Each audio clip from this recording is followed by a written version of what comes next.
it's kind of interesting when the doctor came on to the table. I was thinking the notion of Africa, which is not a country, a continent, and the notion of who is an African.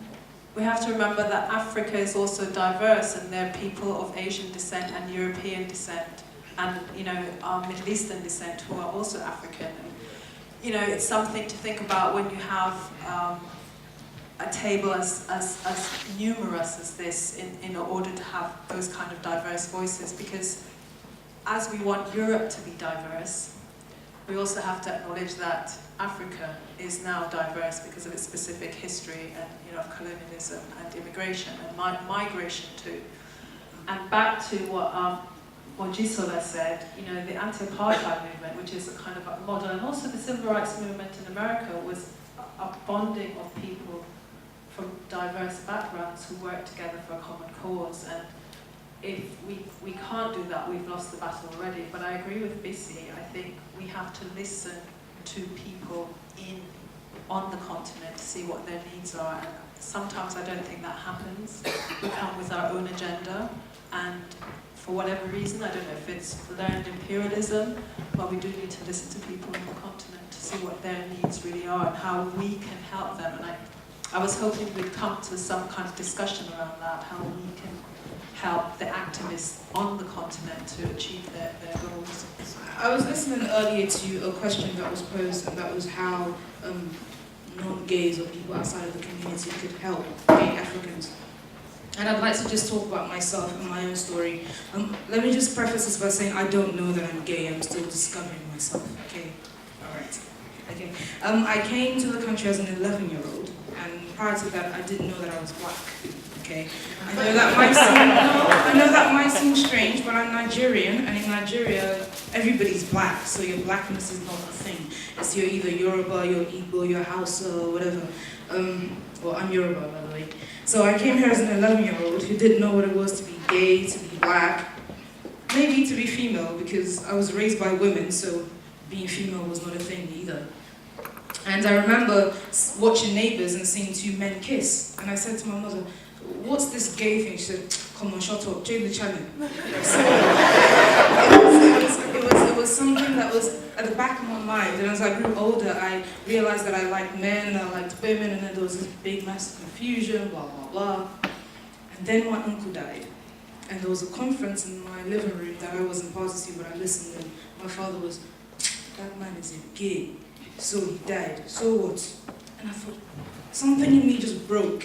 Because I knew that if ever I found the strength to go and say to him, "Daddy, I like girls," he would curse the day he brought me here. But still, I'm thankful that I'm here, and I'm thankful that I'm on this journey of self-discovery, and I'm still trying to find out what it means to be black, female, gay, maybe not.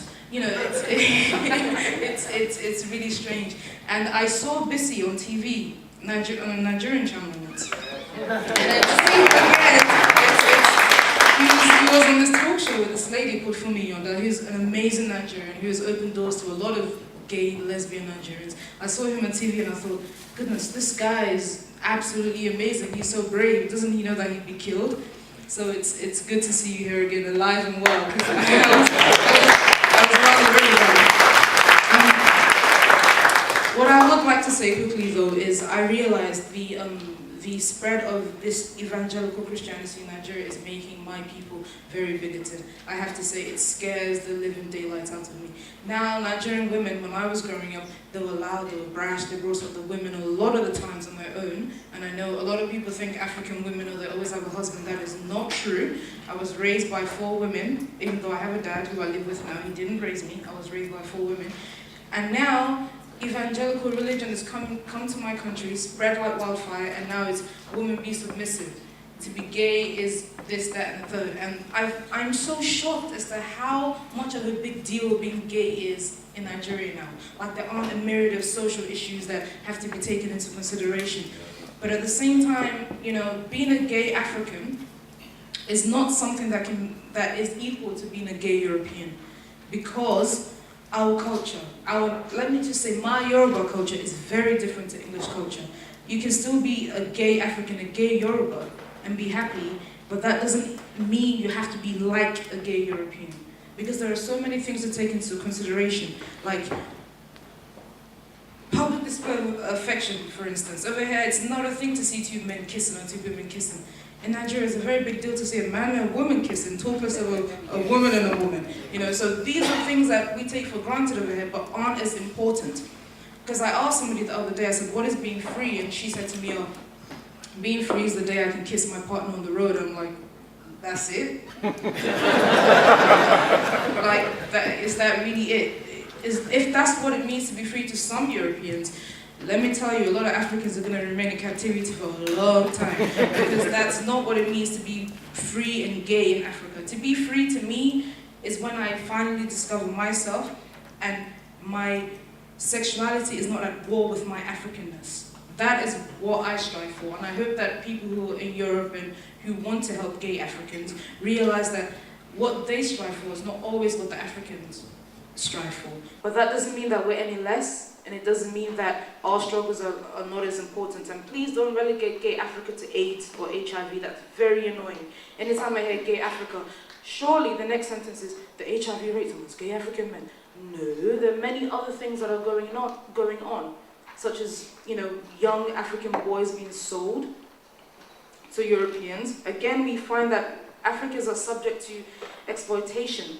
I don't know what it is. Maybe it's because we don't have this culture of screaming at the rooftop about injustices or whatever, but gay African men are now being preyed on by Europeans. Again, you know, I'm not blaming anybody, you know, I'm just saying this is a fact. So maybe we need to address some of these issues and treat the Africans as equals, whose concerns matter, whose opinions matter.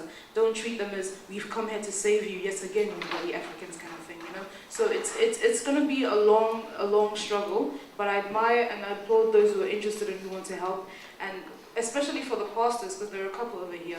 You need to start engaging gay Christians in a way that makes them feel involved and included and loved. Because I'm not a Christian, but I believe Christ was about love and redemption and whatever. Not that being gay is something to be redeemed from, but I'm saying they need to feel included, because the loudest voice right now is the voices of the evangelicals, and they, in the guise of love, are preaching nothing but hatred. And you can't let their voice be the sole voice that guides people as to what Christianity is about. And if you're a Muslim, you need to speak with your imams. If you have traditional beliefs, you realize that there were women marrying women, there were men having sex with men before Europeans came. And if we didn't have a problem with it then, our communities thrived, I believe they did. We can't develop a problem with it now because the Europeans say so. And we can't always blame the Europeans. Some of us need to look within ourselves. A lot of the most homophobic people I've met are gay people. So there are myriad of things that we have to deal with, but again, I'm really thankful that there are so many people here who are interested and want to make a change, and that's all I have to say, really. Thank you.